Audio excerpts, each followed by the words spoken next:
It's time to get your geek on with Dave Vermillion. This also marks, you were talking about Batman Day there, Goose. This marks the 25th anniversary of the Knightfall comic coming out where Batman has his back broken by Bane, which is also kind of funny because I think it was the same year that Superman died. No. It was the year after? Yeah, so here's the lowdown. So in November 1992, Superman 75 comes out, right? It was in July of 1993 that Batman 497 comes out. And in Batman 497, Bane, and this is like chapter 9 in Knightfall at this point. Yeah. Yep. Bane meets Bruce at the manor. They fight down in the cave. Bane holds Batman up over his head and then comes down and breaks him in two. The 90s was not a good time for superhero fans because you got the death of Superman.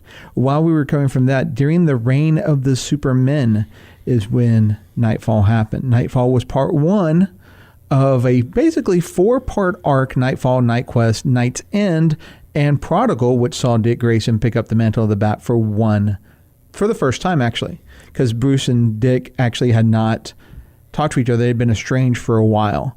And this actually brought Dick Grayson back into the family in Prodigal. But before that, Bruce actually found a way to fix his paralysis and retake the mantle of the Bat from Azrael, Jean Paul Valley, who actually kicked Bane's rear at the end of Knightfall. And then in Night Quest, he fired Robin and got violent. And Bruce is like, yeah, no, this can't happen. So he started on Night's Quest, the search, to try to find a way to cure his paralysis.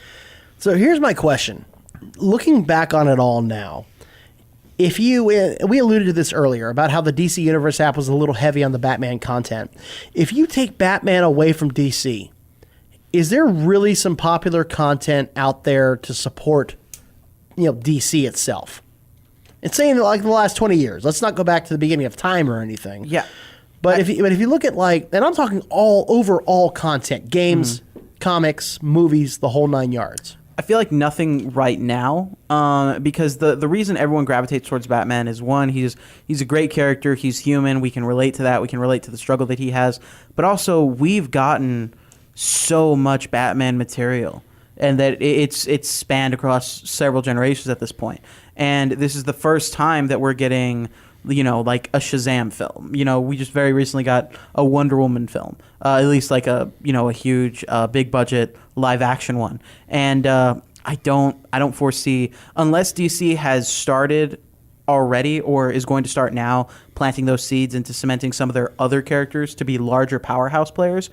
That's why Batman and Superman, mainly Batman, is the big powerhouse player, because they've invested so much in him. Because also, if you look back to the 90s, and I'm talking the last 20, 25 years worth of content here, you had the Adventures of Superman, you had the Batman animated series, and that was pretty much it. There really was. There was the Justice League Unlimited. That was 2000s. But yeah, that was the 2000s. And you really didn't have much else in the way of content. There was no Green Lantern show. There was no animated Hawkman, Hawkgirl show. There was Lois and Clark, The New Adventures of Superman. But again, it's Superman. Yes. Okay. And you had the Batman movies.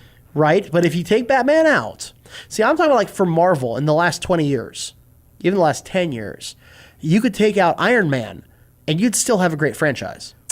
Okay, you could take out Captain America and still have a great franchise. I don't think so, because I think Iron Man propelled those characters into them going from B-list characters to A-list characters, because Captain America and Thor were B-list characters. Nobody cared about anyone other than Spider-Man and the Fantastic Four. The only reason we have the Avengers and the only reason we have these characters is because Marvel licensed out everything else. The X-Men went to Fox. Fantastic Four went to Fox. Spider-Man went to Sony. The Incredible Hulk went to Universal. Those are your big hitters. Those are your power players. They couldn't use those, so that forced them to go down to Iron Man, Captain America, Thor. They got lucky with Hulk. Universal was kind enough to say, okay, yeah, you can use him, because they had nothing for him in almost 10 years. So it's not like Warner Brothers has always owned the big guys. Yeah. Because Warner owns DC. So, and Superman and Batman have always made money, by and large. So, it's not like Marvel Marvel did that out of necessity. The MCU was created out of necessity. But if you, again, take out the bat, what have you had in the last 20 years to really hang your hat on if you're DC? Other than some pretty good Superman movies here and there? Kind of, sort of. Flash, Arrow. Okay, so DC TV has, the DC TV has stuff has a been few really gems. good. Then you have Wonder Woman. Yeah, okay, you got one Wonder Woman movie. Yeah. So far. You also have, to cancel that out, a Suicide Squad movie. But that was very much Batman-esque, and later on we'll get into my hate for Zack Snyder, but not right now. That's a different issue. Let's assume right now that DC says that they're going to come out with a Constantine standalone. Mm-hmm. Let's get away from Harley Quinn, Batman, Superman, Green Lantern, just like Marvel went to Ant-Man, and that made $500 million somehow.